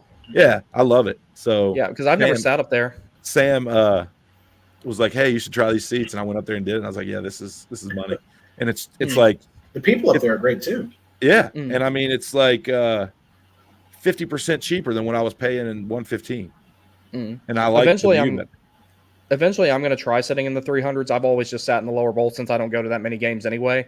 But I've been wanting to give the 300s a try. I think I'll do that at some point in the near future. Like even if it's next season, like I'll the cool thing, if I sit in the 300s, it'll be cheaper for me to come down there for a weekend and I can go to like 3 games instead of 2 or something like that. Let's see what else we got here. CM071, think Burns is playing injured. Can't think of a reason why he's making dumb plays. I get slowing down because he's older, but there are plays that are inexcusable. So I do remember early in the season when he was struggling a little bit, there was that flu or cold or whatever it was going through the locker room. And this time of the season, everybody is playing through something. Like everybody's got something going on. I guarantee you Jarvis's hand is bothering him because you know how like the way that he shoots and everything, how you can tell the shooting mechanics he has where he likes to grip the stick at, how much he distributes his weight, and how much he likes to roll his wrists when he's shooting. He's not doing that right now. There's something little off with him too, I would imagine. It's what it looks like to me. I think Kreider's hurt too. I don't think you just take a maintenance day. I think Fox is hurt too. Oh, Kreider, Fox. Fox is definitely hurt, dude. He's not playing like his normal self. I'm confused. Like 2. I'm confused on the Philip Heidel situation. Like I know that I know the concussion and all that, but like they brought him back for what was it, game 3? I think he played game or 4. 3. He looked fine. 3. Yeah, it was game 3. Yeah, he played well. I thought he was one of their best players. I mean, I think we hit him. Huh? I think he took a hit. Did he? I think he took a hit. It wasn't crazy, and I don't think you would notice it other than the fact that he was already hurt. So I wonder if he's in concussion protocol, but not in concussion protocol. Well, I don't know. They scratched him the next game for game 4, and they said, well, he's got an illness, is what they said. And then game 5, he didn't play again. And now he skated today apparently, but he was skating with the extra that he wasn't in the normal line rushes. So I don't know. That's just strange to me, and I'd be interested to hear what his status is. And we won't find out until the Rangers are done, whether that's now or later, who knows. But that's just interesting to me. I think that the case with Philip Heedle, it's going to be kind of like how Crosby basically took like 2 whole years off. He probably saved his career by doing that. That's what Heedle needs to do. I think he needs to just relax and because there's nothing you can do to accelerate getting over head injuries. You just got to let them heal on their own pretty much. Yeah. So I think that, for the sake, because I like Philip Heedle, I think for the sake of his health, that's what he should do, is just relax. But I also know that he probably wants to play really, really bad, especially with the circumstances right now. So, because, it's like we go back to Eric Cole in 2006. That guy literally risked his ability to walk to play in Game 7 of the Stanley Cup Finals. Yeah. They said if you get hit from behind and you go on the boards hard enough and break your neck again, you are cooked. You will not be able to walk normally for the rest of your life. And he played anyway. And he had a decent career after that, too. So, it's like, I understand why he would want to play. And I'm not saying this from I want Philip Heedle out of the lineup so the Hurricanes have a better chance to win. I want Philip Heedle to not have career or lifelong issues from hockey. I don't want to see that happen to anybody on the Canes, so I don't want to see it happen to him either. Yeah. Let's see. We got some more comments here. This is an interesting one. What team in the West would you be most scared of the Canes to play? For me, it's the Stars. Dallas, because I feel like Dallas is a very similar team to Carolina in a lot of ways, to the point where you could basically pound for pound compare one player to another player on the depth chart almost every single line. They've got Otter, though. That's their X factor.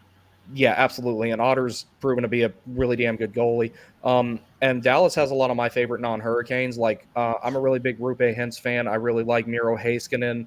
Former Hurricane Yanni Hakanpää's there. How about that? What's his name? Johnson. Wyatt Johnson. I like that kid. He's very good. Logan Stankoven, he's really damn good too. No, that team is excellent. That's who I could see coming out of the West. And actually, yeah, Avs dead tonight predictions. I'd never count out a team that has Nathan McKinnon. Yeah, I don't know if they're dead tonight, but where are they playing? Are they in Dallas tonight? I believe so. I haven't really kept up with the West. Yeah, I haven't either. It's on too late. Yeah, that's the only reason I haven't kept up with it. I'm interested to know, but I fell asleep during the first period of Boston and Florida last night just because I was exhausted from everything that day. I think Dallas is a matchup nightmare for Carolina. Yeah, but we're a nightmare for them too. Well, right, but their strengths play into our weaknesses. Mm-hmm. Or excuse me, I said that wrong. Their strengths play into our strengths, right? Mm-hmm. So I think, we struggled with them even in the regular season. Mhm. But I'll tell you another one for me is Vancouver. I know that I just feel like Vancouver's got a little magic going on. I think they're going to beat Edmonton. That team looks incredibly good considering they've been able They to do. overcome their goaltending situation. Bingo. Everyone in front of them, that's a solid team, and they spent years building it. And honestly, I think it was kind of fluky they didn't at least make the playoffs last season, because you look at that team on paper and it's really damn good. Yeah. So that's why I was surprised that they didn't even make the playoffs or anything like that. But this time, like, I think that everything what they were trying to build, it finally came together the way that they wanted it to. And despite the goaltending woes, they're in a good spot. So I saw something today, on Vancouver. I guess Elias Pettersson had a press conference. They had like some player availability, I think, today. Mm-hmm. And the way it sounded was that Elias Pettersson came out and his answers were very defeatist. Mm-hmm. So if that's the case, if he's feeling that way, Vancouver's not going far without Pettersson. I just think Like, that's his personality, though. To be honest. I didn't watch it. I was just reading what someone had posted about it. I Gotcha. don't pay that much attention to other teams. Like I don't pay that much attention to Western Conference teams.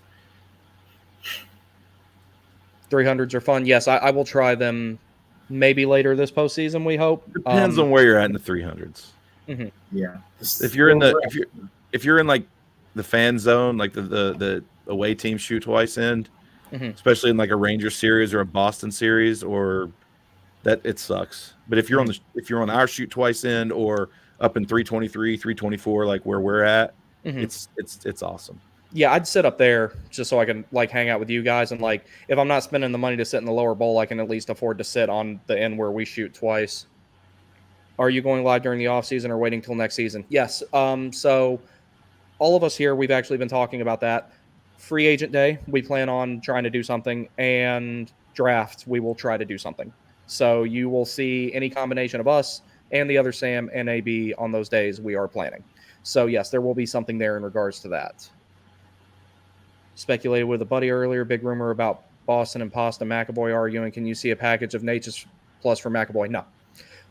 We don't need any more defensemen. And I don't think that McAvoy would be a good fit here. And I don't think I'm starting to lean towards the idea of Rod being here long term again. I think that he's, depending on the outcome tomorrow night, I think he's pretty much saved his job. I don't think him and McAvoy would get along. I have nothing to back that up. That is just purely my assessment of the situation. Gentlemen, jump in here every time. I don't think McAvoy would fit in this locker room. Not even, I mean, the coach is one thing, but I don't know if he would fit with our core. I don't know. Maybe that's just because be paid too much. It's too much money to put on the back end. Yeah. And maybe part of that's just because I hate him, but like. Yeah, I just don't see why we would need him when we have Nikishin coming in a year. There you go. Yeah. But you never know. I mean, never say never. I'm a big fan of the Stars, but good Lord, those jerseys and that logo are just atrocious. So the black and neon green one, I actually love. I think that one is. I love that. Yeah. And their old one that they used to have that just said Dallas across the top and had the number on it that kind of looked like a football jersey. I thought that one was cool too. So. Yeah, but the booger green ones they're wearing right now. Oh, I don't like those. No. Yeah. And I'm partial to the old one because the Fayetteville Force had the Dallas Stars template. And it was the exact same sweater, exact same font for the. Hold on a second. Exact same font for the. I know you got to walk. Hold on. The exact same font for the numbers and the letters and everything on the jersey and everything like that, and it had the Fayetteville Force logo in the middle. But like the way that like the stripes were on the bottom of it and everything were identical. I've still got one of those. So as soon as we go through this, I'm gonna have to jump off here soon. But there's one more thing I want to say before I leave. But I'll wait. No, go ahead. No, I was just gonna say, like, I think, just to kind of give my keys to the game tomorrow quickly. I think that Carolina needs to try to figure out their second periods. Yes. First periods have been great for the most part. Some better than others, and third periods have been great. So. I think if Carolina can figure out how to keep their foot on the gas in the second period and not just kind of like try to get through it like they've been doing, I think that'll play well in their hand, and that's for Game 6. And if they go into a Game 7, same thing. Yeah, that's a good point. Yeah, and I think you need to start quick. You get on them early, like we've talked about all along. Plant that seed early, and I think that you just need to match special teams. You don't need to win special teams. You need to match special teams, and rely on your 5-on-5 as much as humanly possible. Hopefully, this doesn't turn into a penalty fest. If it does not, if there's less than 5 power plays total for the entire game, I'll say 6. If there's less than 6 power plays total, no matter which side, I think Carolina takes this game. I agree. If we start playing power play to penalty kill to penalty kill, that's where I could see us dropping the game. So, that's that. That's my whole thing. Limit their chances on special teams. Rely on your 5-on-5 and push through the second period. I think we take the game, and I think the same will hold true for Game 7 if and when that happens. Yes, and that was one of the things I talked about in the open with showing some of the numbers. The second period has been Carolina's Achilles heel lately. Mm-hmm. They need to have a good second period. Well, I mean, they need all three of them to be good, but like you're saying, in the second period, they got to pick it up. Even if they got to taper off the offense just to play solid defensively, get through the long change, and then go from there. Yeah. All right. So, hey, guys, thanks for having me. Yeah, but it was good. It was fun. I will see you always tomorrow. Enjoy it. Yep, I'll be there. For everybody watching real quick, I'll give a quick plug. Caniac Sessions on X, Instagram. You can come to Caniac Sessions. Our link tree's there, and that's going to link to our YouTube page and all the platforms that we upload our pod to. And I'll put it in the description as well. Okay, great. Yeah, appreciate that. And we just came out in there too, Sam. Just came out with a new session this morning, session 43, talking about Game 6 coming up. So check it out, boys. We'll see you guys tomorrow. Go Canes. Thank you for coming in, bud. I appreciate it. Yes, sir. Alrighty, so we'll do some more comments here, and then we'll get ready to wrap this up. Sounds good. I'm here for a little while. Agreed. Might be the worst logo jersey combo in the entire NHL. Yeah. Like, I really like Dallas. Like, okay, like the colors, like the white one is okay. Their home one is just bad. I wish they would go back to their old one, the olive drab green looking thing with the star shape around the sleeves. Now, granted, like I said, I'm biased because the Fayetteville Force used the exact same template. I still love it though. What goalie do you think we should go after Freddie? So I actually moved on from Freddie. No, he's saying after Freddie. Like, I think he means after Freddie's contract is over. No, I know. I think I move on from Freddie after this season. Mm-hmm. Who do you go after though? Allmark. If I can make it work, Allmark. My mouse just up and there we go. All right, now it's back. Yeah, because Boston's going to have to offload one of them, and it ain't going to be Swayman. If not Allmark, Darcy Kemper. If I'm going full-fledged, it is Kochetkov next season, and I'm not wavering on that. Mm-hmm. And he is your starter. One, I don't see the point in Freddie, and we like to have people under term. So if you want to get someone with around the same, with a little bit more cap hit, but get a little bit of term, he's a solid veteran, Stanley Cup champion, good mentor. Yeah, I mean, I think Darcy Kemper's not bad, and I think Washington would like to unload the deal. Mm-hmm. Yeah, and they're rebuilding right now anyway. They won't admit it, but they're trying to keep the team competitive enough for Ovechkin to score goals and maybe make the playoffs. But as far as them making a push for a cup or anything, that's not happening. Sorry, Caps Mutuals. So Elliot Freeman talked a little bit about Washington. He believes they think they are still a playoff team. So if that means Ovechkin's minutes get cut, if that means Ovechkin does not, they're going to literally sit him down and be like, you won, you need to try in the playoffs. And if not, we're going to make sure you can. So we're going to cut your minutes down and we don't care. Mm-hmm. And I think they should take the captaincy away from him too. If he's not going to try, give him the A. It's fine. He only cares about one thing and it's pretty obvious. And that's not fair to the young guys on the team. Or put a G on his sweater instead of a C. Yeah, because that's all he cares about is G's. goals. Yeah. But no, that's the whole thing about it. It's like it was noticeable how just like he didn't give a fuck in the playoffs. Like it just looked to me like he just. I don't dislike Alex Ovechkin, but I am not the biggest fan of him in terms of people saying he's the greatest player that ever lived, because there are plenty of other players I would rank ahead of him that, had a defensive aspect to their game. I cannot say that someone who's never taken a face-off, never killed a penalty, has one of the worst defensive games in history, henceforth part of how much scoring he's done. I cannot say that that's one of the greatest players in history when I can name so many ahead of him. Gretzky, Messier, Lidstrom, Howe, or hell, I can name active players that I would put in the Hall of Fame before him. McKinnon, Makar, Crosby. I don't like him, but I can't deny how good he is. Yeah, I mean, Ovechkin, when was he the best? When was that team the best? It was when they had a coach who made them be their best. That was trust because he made him play defense. Yeah, he had a coach who didn't give a crap that he was Alexander Ovechkin. He was like, I don't care. I don't give a crap who you are. You're going to play the way I tell you you're going to play, and you're going to get your stupid cup. Yeah, that's what he did. That was the one thing. It's just I cannot concede that someone is a great player unless they excel in all aspects of the game. That's the only thing. I'm not saying that he's not a great player in terms of what he did as a goal scorer, but I can't rank him above. Let me put it this way, and I pissed a lot of my friends off when I said this up here where I live. Give me Sebastian Aho over Alex Ovechkin any fucking day. Mm-hmm. Give me someone who has that great of a two-way game, that plays that good a defense, that forechecks his ass off even though he's not a bottom six player, and someone who gives you a little bit of playmaking, a little bit of a scoring touch.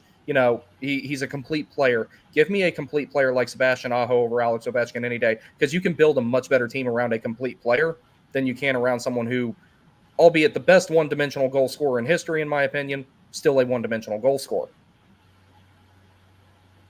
And Matthews is going to beat him. And Matthews is going to beat him if he stays healthy. Yeah, Matthews is going to pass him up too. My Caps friend buddy is like, he's so in denial. Yeah, he's so in denial. That was a good episode, by the way. Oh, thanks. That was. I really enjoyed that one. Yeah.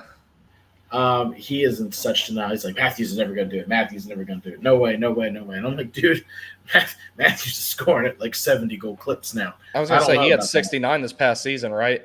Yeah, dude's gonna pass him. He's young. He's going to keep scoring at 60, 70. Mm-hmm.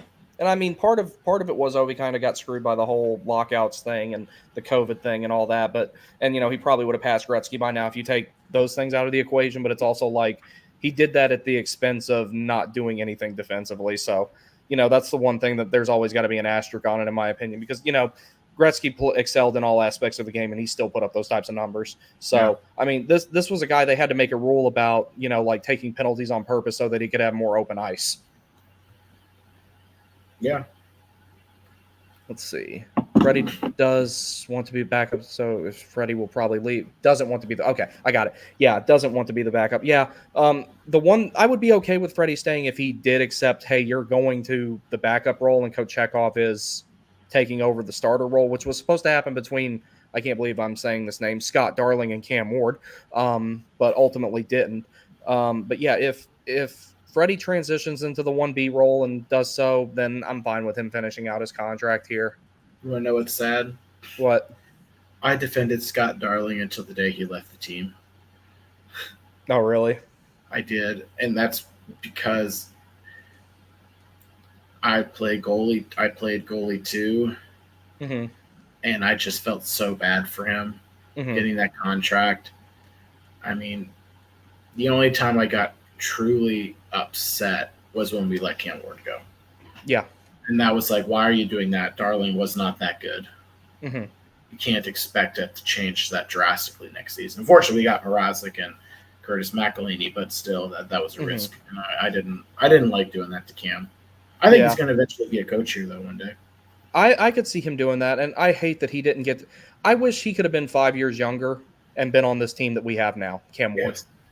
I would have loved – if there was just some sort of way I could be like, here, drink this and come play, and him have a few years of his youth back so that he can know what it's like to have this good of a team that we have right now in front of him, I would absolutely love to see how he would have done. I used to put a lot of blame on him for a lot of things. It wasn't his fault. I used to put a lot of blame on Eric Stahl. It wasn't his fault. They built not the greatest team in front of or around either of them. So I wish Eric Stahl could have been on this team. I advocated earlier in the season what the team should do is just the time it was looking like we needed a seventh defenseman because things were just not looking good at all. And Orlov wasn't playing great. And I was like, we probably should get another defenseman. So I was like, okay, go get yourself your seventh defenseman who can slot in, get Mark Stahl, get Eric Stahl. We can finally have all the stalls, which is what this organization they wanted it more than anything, and it'll work now. Because Eric Stahl would be your fourth line center, take care of things for you. He could slot into that second line center. Eric Stahl had a heck of a season last year. The fact that he played well with Florida shocked me. I don't know how the dude didn't get a contract. I think it's maybe a good thing for him that he didn't, though, because that gave him a year to rest and do maintenance, and that he's still skating and working out and everything. I'm sure that if he wants to play next year, I wouldn't be surprised if he gets signed somewhere. I really wouldn't. But I am also surprised that he did not sign this year. Ovi is the Luka of hockey. Yeah, that makes sense. Credit where credit is due with the Cups, but he doesn't try to. He doesn't, man. That's one of the things. It's like if I'm coaching young kids, Ovi's not exactly the example of the player I want them to look at and develop into. I want them to look at someone who has a more complete game. Granted, he was so good at it from a young age, he never had to develop any other aspects of the game and everything like that, but he's nowhere near the best player, but honestly, I'd get emotional if he could manage to break the scoring record. I got teary-eyed when he finally won a cup, sue me. Yeah, he's going to break it. Like, it's not if, it's when. He would have to really, really fall off a cliff to not break it now. Let's see. They just need to trade him to a contender if the Caps were smart. I don't think he'd go anywhere because he himself said he only wants to play for the Capitals or Dynamo Moscow. So I don't think he'd go anywhere, and he kind of runs the show there. Let's see. I think someone like Bobrovsky's goaltending would really work in Carolina when you watch how aggressive he is between the posts. That's why I think Kochekov will be fine here. Huh? I said I don't want that contract. If Bobrovsky's available, I don't want that contract. No, I think Kochekov will be fine in that regard as far as having the aggressive style of goaltending, because a friend of mine told me he kind of reminds him of Dominik Hasek and how aggressive he comes out and everything like that. Yeah. I heard someone say that it reminded him. I'm trying to remember who he said. Tim Thomas. Halak. Yeah, Halak. That's another one. Yeah. Let's see.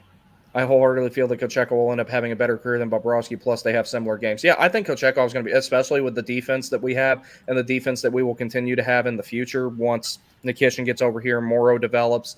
There's plenty of other guys to keep an eye on that regard. There's Ronan Seeley, who I think has the potential to be a bottom pair shutdown guy.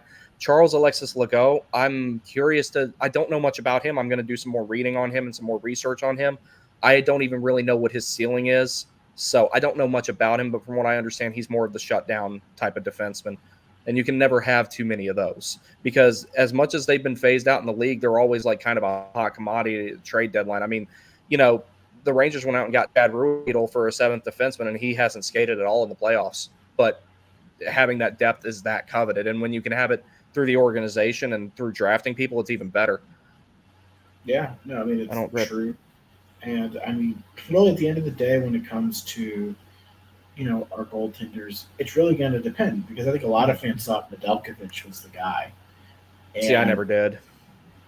Well, I mean, I honestly did, and I'll be honest about that. It's going to be about whether or not the team feels that way about Kochekov. If they don't feel that way, this offseason, I think, will truly tell. One, Freddie's going to stay, and it's going to be 1A, 1B, or Freddie's going to take the load. Or they're going to try and move Freddie and bring in another goalie who's going to be the clear backup. I think that'll tell you a lot. One, you've got Kochekov, I think, for another 2 or 3 years, but at a bargain deal if he ends up being that guy. But we'll see. Yeah, I don't Gretzky at all, but even if Ovi beats the record, I don't think he'll get the respect of Gretzky at all. I don't think he will either, because if Wayne Gretzky had never scored a goal in his whole career, he would still be the leading scorer in history just on assists. PNC Arena wouldn't be able to contain itself if Eric Stahl announced his return to the Hurricanes. Could you imagine the press reaction and the coverage if that happened? Yeah, like you were saying earlier in the season, Sam, like when we were kind of worried about like the center position because we didn't know what was going to come of Drury and everything like that. Signing him was definitely looking like it would have been our most advantageous thing to do. And everything Adam worked Gold out for the better. advocated for it. I guess Jordan Stahl had kind of put his 2 cents in for it. Mm-hmm. I mean, I'm sorry. I think he got like 30 or 40 points last season, so that's a point every other game. I'll take that. Solid player, former captain, leadership in the locker room. Dude's been there, done that. Made it to the Stanley Cup Finals with Montreal. Not a great Montreal team, by the way. Mm-mm. And he did it with Carolina and won a cup. Mm-hmm. Dude's been there, done that, knows how to win. Mm-hmm. It made sense. And this is when Drury and KK weren't playing very well. Mm-hmm. So it was you bench Drury and you bring in Stahl. Mm-hmm. And Stahl can do it because, again, Drury's the guy that, he's not on the contract, so who gives a crap, and he wasn't playing well either. And KK was starting his slump. So Eric Stahl made sense. And I thought it would have been a great asset. I still think that was a mistake not to sign him because depth. Mm-hmm. But, we got Kuznetsov, and I think that works too. Yeah. No, Kuzi has really impressed me the last 2 games in particular. Like, the stuff that he does on entry in particular, I've always found really impressive. And I'm seeing shades of 2018 Kuznetsov right now, and we're going to need that tomorrow night. So, because I remember, like, watching him play in 2018, the only reason he didn't get the Conn Smythe is because Ovechkin was there. And I think Kuzi deserved it a little bit more. I feel like that he was more of a driving force for that Cup team than Ovechkin was. But I think that we'll go ahead and call it a night because I got to pack up and get ready to drive in the morning because I'm going to make sure I just wake up, drop the dog off, and go straight there because, like I said, I want to try to go to RCI and get some ice time before the game because I haven't got to skate in like a week and a half. Don't blame me. Let's see. We got one more question here. Did y'all know people of other fan bases disagree that the Canes are the loudest house in the NHL, even though we have the record? LOL. Oh, so they take it a step further than that. Now they accuse us of pumping crowd noise. Yes, I've seen that. That's BS. They come up with, dude, like, I remember I was at Game 5 against the Devils last season. I could barely hear anything. The moment that puck went off of Jesper Fast and went in the net, this loud, just fucking 360-degree wall of sound almost crushed my skull. Before Especially the horn went off. In the lower bowl. You're in I was in the lower bowl. Yeah. It's loud. It is. Yeah, I was at the last row of the lower bowl on, I can't remember what number the section is, but on the side with the benches in the end where Carolina shoots twice or defends twice during regulation. That's where I was when Jesper Fast scored that goal. So, yeah, I heard it. But, anything that they can do to be like, move back to Hartford, I don't understand the irrational hatred around this franchise. I really don't. And most of the people who were bitching about the Hartford thing weren't even alive yet when it fucking happened. Not that we had anything to do with it anyway. 6-year-old me didn't walk up to, Peter Kramanos and put a gun to his head and said, move the fucking team to North Carolina or the fat lady gets it. I didn't do any of that shit. I mean, it was either going to be Carolina or Columbus. Yeah. It's going to one of those 2 places. Yeah, and for a lot of people, it sounded like Columbus was the lead, but eventually Columbus more or less said, no, we want expansion, not relocation. So, and we're always going to be hated for that, even though we had literally nothing to do with it. But I don't care. I don't either. Also, BTS, I forgot to tell you, the T-shirt thing. We will touch base about that later. He's got a T-shirt idea, but I'm waiting until he's got a printing business for a T-shirt idea him and I had. Nice. I'm just waiting to see where the series goes before we print it because I've got it in my head, but I refuse to put it on paper and jinx us. Smart. I wouldn't do that either, but I'm excited to see you tomorrow. It's absolutely fun. We're going to have a great time. We are going to make that stadium loud. Rangers fans, you are not welcome. We will not make you feel welcome. You will be yelled at. You will be probably cussed at. You will not be welcome there. So just stay home and Hurricanes. Yeah, stay in Cary. But that was one last thing that thanks for your time, y'all. It's been great. Yeah. BTS, okay. Go to Scott Creations when you want to do it. Absolutely. So one last thing I will say before we call it quits. Here's our job as fans tomorrow night in the crowd. Get in Igor Shesterkin's head because if you get this game, we don't have to look one shift at a time in every single situation now. We can look at big picture a little bit. we can lay the framework to where Peter Laviolette has to make a decision about something he hadn't even had to think about all season. Who do I put in net for the next game? Both guys are good options.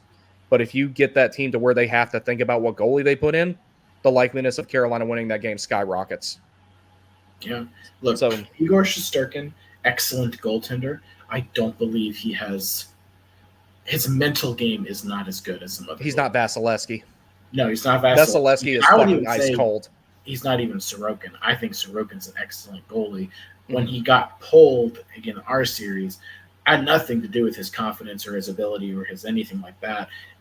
Patrick Waugh, just new coach. It's just he picked a guy and he liked Varlamov. But Shesterkin has proven that he's does not have that mental ability. To once you've rattled him, and if you've noticed, since Svech bumped into him, and Shesterkin just went flailing to the ground. Now look, penalty, yes. Did Shesterkin over exaggerate it? Oh yeah. But since Svech bumped him, he's been Svechnikov doing the psychological warfare. Get in his face. Bump him a little. That's fine. Yeah. No, I think you're onto something there, because I'm not going to sit there and pretend that Svechnikov didn't do that on purpose to rattle him a little bit. Neither of them tried to get out of the way. No. I'm just glad Shesterkin didn't do a Bennington or a Hextall and put the waffle board up and try to fucking KO him that way, because the moment Svechnikov went around the net, I thought that's what he was going to do. To be fair, if someone did that to me, and I probably would take my blocker and punch somebody in the face. Yeah, I was aggressive goalie. It was. Well, I told somebody that I was talking to at work about it who's a Rangers fan. I'm like, I can understand why y'all would be pissed about that, because if it happened at the other end, I would be mad about it. Like, so I'm not going to pretend that I wouldn't be, but good on Svech for getting in Igor's head a little bit, because you're not going to get to Freddie that way. Freddie's for what faults he's had at times mentally, he keeps it together for the most part. Yeah. All right, Absolutely. bud. I will see you tomorrow. I'm going to get ready to get packed up and get out of here. Thanks for having me over again. All right, man. Thank you. I'll see you tomorrow. Yep.